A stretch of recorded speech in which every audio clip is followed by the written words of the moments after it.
Jangan lupa like, komen, dan subscribe channel YouTube TVRI Bengkulu dan nyalakan lonceng notifikasinya.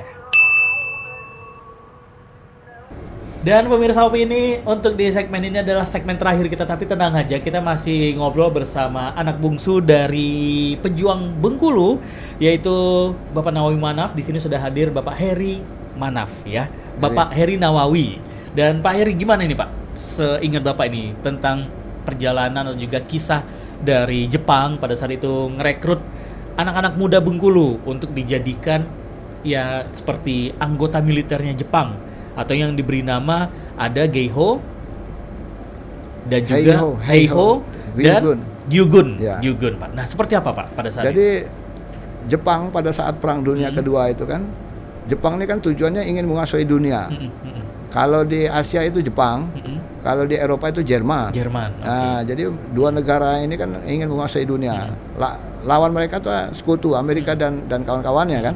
Betul. Nah, jadi di Indonesia untuk melawan sekutu itu Jepang tuh merekrut pemuda Indonesia untuk melawan sekutu.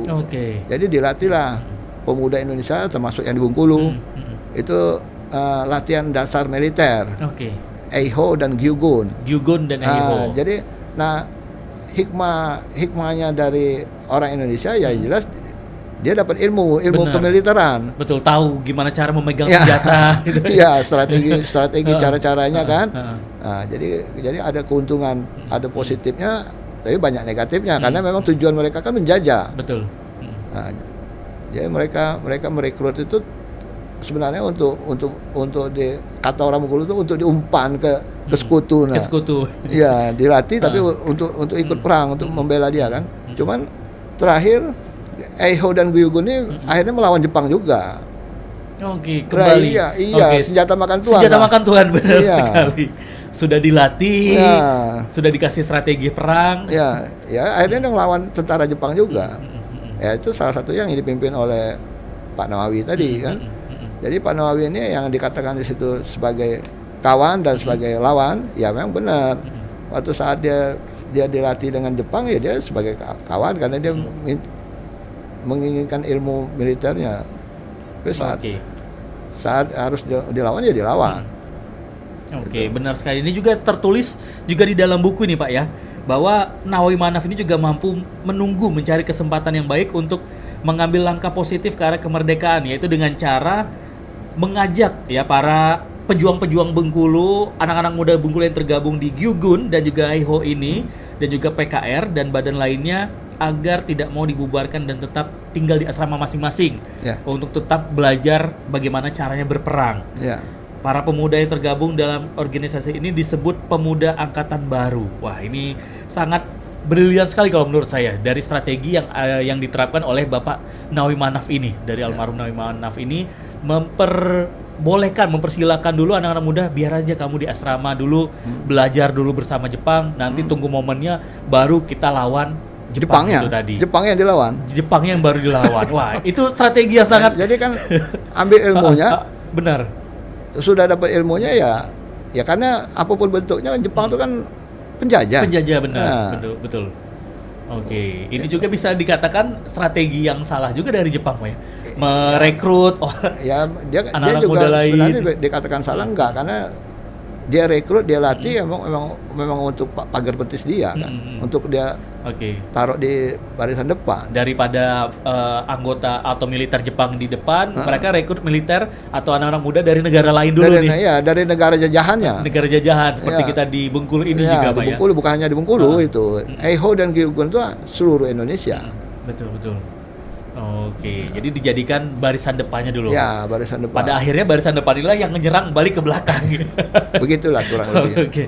Nah, singkat cerita ini Pak, setelah berpuluh-puluh tahun perjalanan juga dari beliau menjadi pejuang Bengkulu dan juga harapan dari keluarga ini gimana Pak terhadap yang tadi bahwa beliau kan tidak ingin dianggap menjadi seorang pahlawan, tidak ingin dikatakan disebut sebagai seorang pahlawan, tapi secara tidak langsung juga kita sudah mengakui sosok kepahlawanan beliau ini Pak.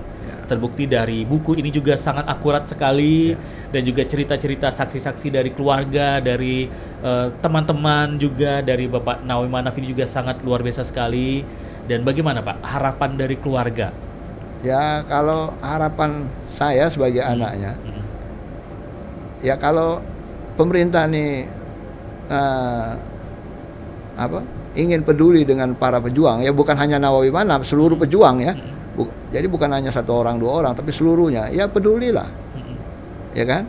Ya peduli itu ya, saya nggak tahu juga nilainya gimana pedulinya. Apa tiap tanggal 17 diundang, Betul. ya kan? Apa ya? Jadi jangan selalu ada kepentingan peduli itu. Coba sekali-sekali dengan keikhlasan peduli. Sama seperti pejuang kita dulu Pak ya. Ini pas maaf ribu kali maaf, pas pilkada baru peduli gitu ya kan? Oke. Mungkin pada saat, nah kalau boleh tahu Pak, pada saat momen perayaan kemerdekaan sering diundang berarti Nggak pernah. keluarga? Dari awal. Waktu Bapak masih hidup, Oke. tiap tahun diundang. Oke. Setelah Bapak meninggal dunia? Nggak pernah. Oke. Nggak pernah. Jadi ada, ya nggak usah disebut. Oke. Oke. Nah jadi mudah-mudahan ini juga menjadi satu langkah juga untuk kita semua jadi masyarakat Bengkulu dan juga dari pemerintah juga mengapresiasi bentuk perjuangan dari para pejuang kita ini. Bukan berarti mau dianggap mau seperti apa, bukan berarti seperti itu Pak ya, tapi ingin juga melihat diingat gitu. Diingat saja itu sudah sangat membahagiakan. Silakan dinilai aja. Betul. Silakan dinilai aja. Ini orang ini layak apa enggak layak untuk dijadikan pejuang. Oke, luar biasa sekali. Ya kan? Kalau kira-kira nggak layak ya nggak usah. Benar. Ya kan? Betul. Silakan dinilai sendiri, silakan dilihat sendiri. Nah, sedangkan autobiografinya jelas, semuanya jelas, ya kan? Nah, udah tuh kalau secara mau bukti otentik itu Tugu ada. Tugu itu yang bikin bukan keluarga, itu pemerintah yang bikin. Betul. Ya kan? Dari sana saja sudah terbukti Pak. Menggunakan duit APBD itu. Betul. Bukan duit pribadi. Bukan duit pribadi bikin Tugu itu. Tugu yang di Pasar Bengkulu itu. Betul, benar. Artinya kan cerita itu benar. Betul. Cerita peristiwa Pasar Bengkulu itu benar. Bukan cerita dibuat-buat. Benar.